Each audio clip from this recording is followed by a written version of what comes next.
Welcome, ladies and gentlemen. Now we are being told that Kindiki Kithure is holding the office of the Deputy President unconstitutionally. In other words, in a way of de facto. De facto is a way of someone occupying an office unlawfully. And so, after seeing the ruling that has just come from the Court of Appeal, we are being told that the case is going to start afresh.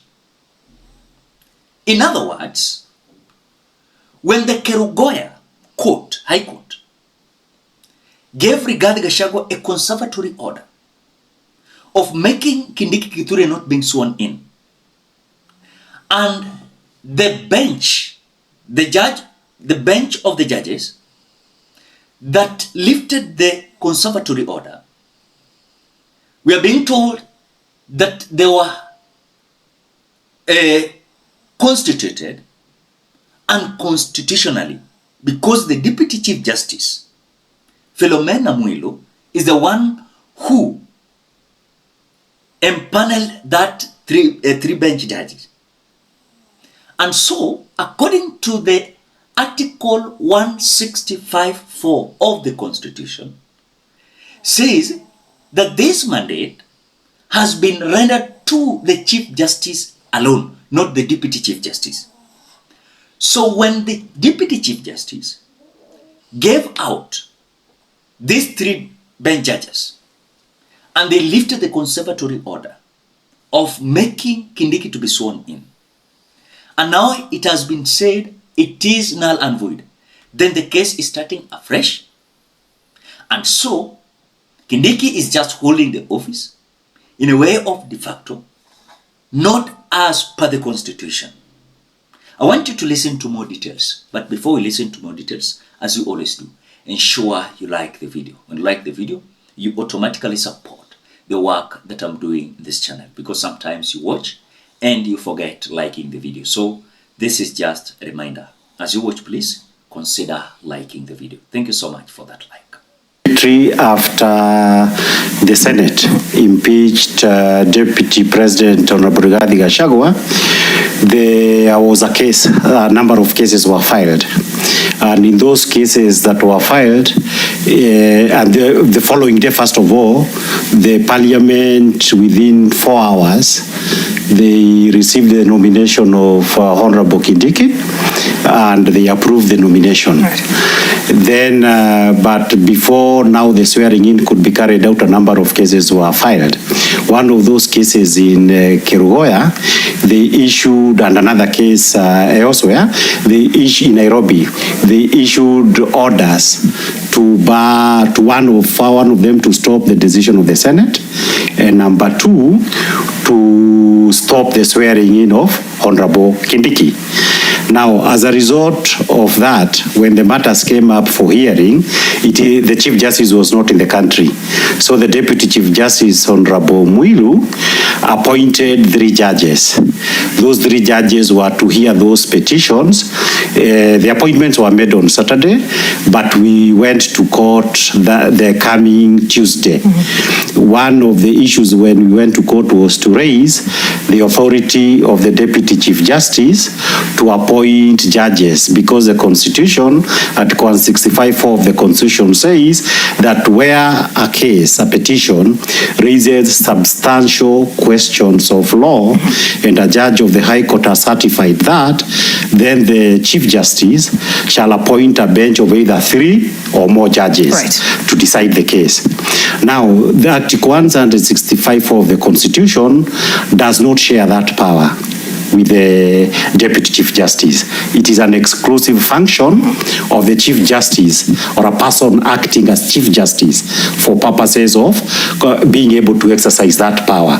So we argued the case. That bench held that they were lawfully appointed by the Deputy Chief Justice. That is what triggered the appeal that went to the Court of Appeal, and the Court of Appeal now agreed with the petitioners and with Rigathi Gachagua that the Deputy Chief Justice does not have that power, and because he does not have those powers, it effectively means they wrongfully had 3 of those cases because they had not been properly appointed. Of course, that is where there is a huge significance of what that means. And of course, the Chief Justice now has been told you need directed to empanel a bench. When you empanel that bench, that's why I'm saying that's where the significant point lies. The first issue of that bench would obviously be to hear afresh the cases that were heard by those 3 judges without authority. Okay, and then that was my next question, because Yes. the Court of Appeals directive is that the case should go back to the Chief Justice, who should appoint a new bench within 14 days. So Yes. how will this affect the timeline and the outcome of the petitions challenging Gachagua's impeachment? No, now there is no hurry. You know, hurry was only when Parliament and the President were dealing with these issues. The court processes are supposed to be procedural to ensure that in every step of the way, what is required by the Constitution, other rules or in the statute, and the rules of natural justice are observed. They were not observed with regard to the decision that was caused by the Deputy Chief Justice. Right. And therefore, there is no problem with the timelines. The critical bit would have to be the Court of Appeal appreciated the fact that this is a matter that needs to be disposed of one way or the other. And that is why within 14 days, we expect that the Chief Justice will empanel a bench to rehear, fresh hearing of those applications. The significant point here before we lose it is that because there were orders in Kerugoya barring the swearing in of Deputy President Kindiki, it effectively means that you go back to the position as it was before the declaration was made. That is that there are orders barring Honorable Kindiki from being sworn into office. That is the basis upon which those applications will be heard for our decisions to be made one way or the other. This brings to fore, is it therefore possible that the Deputy Chief Justice is in office lawfully? The answer from where we came from, because the courts have said severally, if you do something that you had no legal capacity to do, that thing is null and void. It is as if it never happened. And therefore, it is the position that as we speak today, and as a result of these decisions, the Deputy President may be in office de facto, that it is a reality, he is discharging certain functions. But under the law, he'll have to wait for the fresh hearing of those decisions to confirm whether he is in office. Because remember, immediately after that decision was made, what happened is that there was a ruling on 30th of October. The ruling of 30th of October, basically, I believe it could have been 31st, basically said that you set aside the orders that were given by the High Court in Kerugoya and gave the green light for Deputy President Kindiki to be sworn in.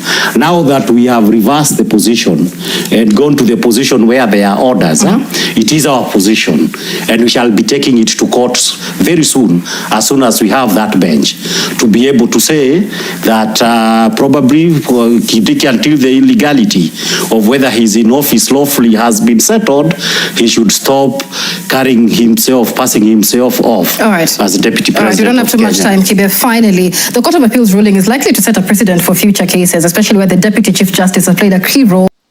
So the way you have listened to the lawyer, you can tell how Kindiki is a caretaker Deputy President.